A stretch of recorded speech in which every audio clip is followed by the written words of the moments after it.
د امیر المؤمنین حفظه الله د ځانګړي فرمان په اساس د ټولو ولایتونو ښاروالي ریاستونو د تنظیف او سرسبزي مدیریتونو عملي لپاره د ځانګړي لباس د ورکړې پروسه پیل شوه چې خوست ښاروالي له لوري هم شاوخوا 150 کسانو ته نوی لباس ورکړل شو.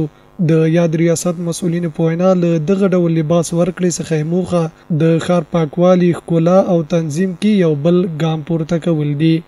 د تنظیف او د سرسبزۍ په برخه کې هم خوست ښاروالۍ تر ډیره هڅه کړې ده چې دغه برخه لا پیاوړې کړي، لا ښه والی پکې راولي، څو دا د ښار د نظم لپاره، ښاري نظم لپاره، د ښار د پاکوالي لپاره ډیره مهمه ده. نو په همدې اساس باندې د یو متحد المال مکتوب په اساس چې د شیخ صاحب امیر المؤمنین حفظه الله تعالی لخوا د افغانستان ټولو ښاروالیو ته تکثیر شوی و، نوموړی لباس بدل کړلی شو. بل لور د تنظیف او سرسبزۍ عملي کارکونکي خوښ دي چې ځانګړی نوی لباس ورکړل شو.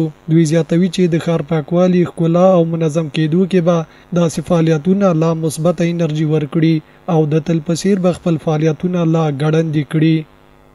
مونږه غوښتنه دا ده د ټولو خلکو د عوامو نه چې یعنې لکه اوس د مونږ څخه چې ته کومک کوي نو دوی د باید خپل صحت هم وساتي او د مونږ دی وساتي. ویلی چې په لکه چټلۍ چې په کوم څومره په خیریاتو کې زیاتې شي هغومره مرضونه زیاتېږي، او کله چې دوی دغه کاغذونه وي یا بل شی یا کثافات وي هغه اشغالدانۍ ته یا کثافاتدانۍ ته انتقال کړي نو موږ دپاره سهولت دی او د خلکو دپاره هم سهولت دی. والا دغه دونه مو خو خواهش مې دغه دی چې دا خو زموږ کور زموږ وطن ده، هر څوک هر وطندار هر مسلمان برخه دی که نظافت و صفایی دی واجب ده که مسلمان بنده فرض ده صفایی جز به نظافت جز به ایمان بود.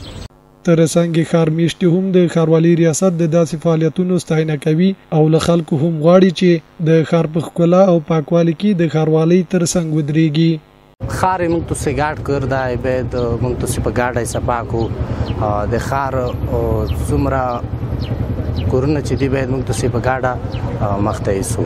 دا یوازې د شرولي غوخه بدان نه رسیږي کنه، مقصد باید موږ تو همکاري سره وکړو.